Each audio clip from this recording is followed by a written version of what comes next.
നിങ്ങളുടെ ജാതകത്തിൽ ഗ്രഹങ്ങൾ ഉച്ചത്തിലും ഭാഗ്യസ്ഥാനങ്ങളിൽ നിന്നാൽ മാത്രമേ ഈ പറയുന്ന ഗുണഫലങ്ങൾ ജീവിതത്തിൽ വരികയും അല്ലാത്ത പക്ഷം ദോഷഫലങ്ങൾ കൂടുതലായി വരുവാനും സാധ്യതയുണ്ട്. അപ്പോഴേക്കും നിങ്ങളുടെ ഈ ഒരു വർഷത്തെ ജാതകത്തിലെ ഗുണഫലങ്ങൾ നിങ്ങളുടെ ജാതക ഫലം അറിയുന്നതിന് സ്ക്രീനിൽ കാണുന്ന വാട്സാപ്പ് നമ്പറിലേക്ക് മെസ്സേജ് അയയ്ക്കുക. വാട്സാപ്പിലൂടെ നിങ്ങൾക്ക് മറുപടി നൽകുന്നതായിരിക്കും. നിങ്ങൾ ഈ ചാനൽ ആദ്യമായിട്ടാണ് കാണുന്നു എന്നുണ്ടെങ്കിൽ ചാനലൊന്ന് സബ്സ്ക്രൈബ് ചെയ്യുക.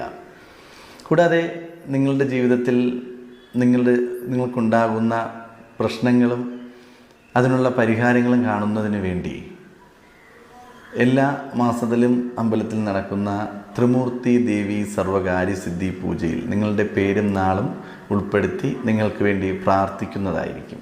അപ്പോൾ നിങ്ങളുടെ പേരും നാളും എന്താണ് ആവശ്യം അല്ലെങ്കിൽ എന്താണ് വിഷയം എന്നുള്ളത് ഒന്ന് കമൻറ്റ് ബോക്സിൽ രേഖപ്പെടുത്തുക. ഇതിൽ വരുന്ന എല്ലാ പേരുന്നാളും കൃത്യമായി അത് നോട്ട് ചെയ്യുകയും അതിനുവേണ്ടി മാസപൂജയിൽ ഉൾപ്പെടുത്തുകയും നിങ്ങൾക്ക് അതിൻ്റേതായ ഒരു പോസിറ്റീവായിട്ടുള്ള ഫലം, ഒരു ഗുണഫലം, ഒരു ചെറിയൊരു മാറ്റമെങ്കിലും ജീവിതത്തിൽ സംഭവിക്കുക തന്നെ ചെയ്യും. അപ്പോൾ ഈ വർഷത്തെ വിഷുഫലത്തിൽ അത്തം നക്ഷത്രക്കാർക്കുണ്ടാകുന്ന അനുഭവങ്ങൾ, നിങ്ങൾക്ക് ആരോഗ്യപരമായി ചെറിയ ബുദ്ധിമുട്ടുകൾ ഉണ്ടാവാൻ സാധ്യത കൂടുതലായി കാണുന്നുണ്ട്. ആരോഗ്യ പ്രശ്നങ്ങൾ വളരെ ശ്രദ്ധാപൂർവം കൈകാര്യം ചെയ്യുക. അല്ലാത്ത പക്ഷം നിങ്ങൾക്ക് ആരോഗ്യപരമായ കാര്യങ്ങൾക്ക് ചിലവുകൾ വളരെ കൂടുതലായി വേണ്ടിവരും. ഗ്രഹ അന്തരീക്ഷത്തിൽ നിലനിന്നിരുന്ന പല പ്രശ്നങ്ങളും, അതായത് അഭിപ്രായ വ്യത്യാസങ്ങൾ, വഴക്കുകൾ, പിരിഞ്ഞിരിക്കുക എന്നിങ്ങനെയുള്ള പ്രശ്നങ്ങൾ എല്ലാം പരിഹരിക്കപ്പെടുവാൻ പറ്റുന്ന ഒരു വർഷം തന്നെയാണ്. കുടുംബ ബന്ധുജനങ്ങൾ മുഖേന നിങ്ങൾക്ക് സാമ്പത്തിക നേട്ടം വന്നു ചേരുവാൻ സാധ്യത കൂടുതലായി കാണുന്നുണ്ട്. കലഹങ്ങൾ ഇല്ലാതാക്കുകയും സന്തോഷകരമായ ഒരു ജീവിതം നയിക്കുവാനും നിങ്ങൾക്ക് സാധിക്കും.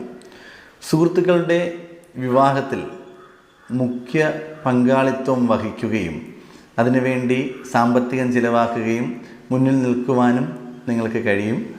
അപ്പോൾ അങ്ങനത്തെ കാര്യങ്ങൾ വന്നു കഴിഞ്ഞാൽ ആത്മാർത്ഥമായി സഹകരിക്കുക. വ്യാപാര വ്യവസായ മേഖലയിൽ, അതായത് ബിസിനസ് പരമായ പല കാര്യങ്ങളിലും ചില തിരിച്ചടികൾ ലഭിക്കുവാൻ സാധ്യതയുണ്ട്. അപ്പോൾ സൂക്ഷിക്കുക. ബിസിനസ്സിൽ ചെറിയ രീതിയിലുള്ള തടസ്സങ്ങൾ, പരാജയങ്ങൾ, നഷ്ടങ്ങൾ ഇവയൊന്നും വരാതിരിക്കുവാൻ ആത്മാർത്ഥമായി വളരെ ശ്രദ്ധയോടുകൂടി അത് മുന്നോട്ട് കൊണ്ടുപോകുന്നത് നല്ലതായിരിക്കും. ഏറ്റെടുത്ത പ്രവർത്തനങ്ങളിൽ ഏത് പ്രവൃത്തി ഏറ്റെടുത്താലും വിജയം കാണുന്നത് വരെ പരിശ്രമിക്കുകയും എന്നാൽ വിജയം അവസാന ഘട്ടത്തിൽ ഉണ്ടാകുകയും അതിലൂടെ നേട്ടമുണ്ടാകാനും സാധ്യത കൂടുതലായി